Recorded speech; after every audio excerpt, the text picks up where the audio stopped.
7. Consider the following statements. The Factories Act 1881 was passed with a view to fix the wages of industrial workers and to allow the workers to form trade unions. N.M. Lokhande was a pioneer in organizing the labor movement in British India. Which of the above statements are correct? A. 1 only, B. 2 only, C. Both 1 and 2, D. Neither 1 nor 2. Correct answer is option B, 2 only. देखो ये सवाल हमारे देश के मजदूरों यानी workers के इतिहास के बारे में है। इसमें दो अलग-अलग बातें लिखी हैं, चलो उन्हें एक-एक करके समझते हैं। पहली लाइन में लिखा है कि 1881 का जो कानून यानी फैक्ट्रीज एक्ट आया था वो इसलिए बनाया गया था ताकि वर्कर्स की सैलरी फिक्स की जा सके और उन्हें अपनी यूनियन बनाने की आज़ादी मिले। ये बात सुनने में अच्छी लगती है पर ये बिल्कुल गलत है।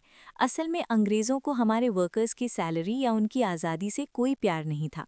1881 का ये कानून सिर्फ बच्चों यानी चाइल्ड लेबर के लिए आया था। इसका मकसद बस इतना था कि 7 साल से छोटे बच्चों से फैक्ट्री में काम ना करवाया जाए और जो थोड़े बड़े बच्चे हैं उनसे दिन भर काम ना कराया जाए। उस टाइम पर ट्रेड यूनियन बनाने जैसी बड़ी बात तो अंग्रेज़ों ने सोची भी नहीं थी, इसलिए पहला स्टेटमेंट गलत है। अब दूसरी लाइन पर आते हैं। यहाँ लिखा है कि एनएम लोखंडे ब्रिटिश इंडिया में मजदूरों को इकट्ठा करने वाले यानी ऑर्गेनाइज करने वाले पहले नेताओं में से एक थे। ये बात बिल्कुल सही है। नारायण मेघाजी लोखंडे ही वो रियल हीरो थे जिन्होंने सबसे पहले वर्कर्स की आवाज़ उठाई थी। उन्होंने 1890 में बॉम्बे मिल हैंड्स एसोसिएशन बनाई थी, जिसे इंडिया की पहली लेबर ऑर्गेनाइजेशन माना जाता है।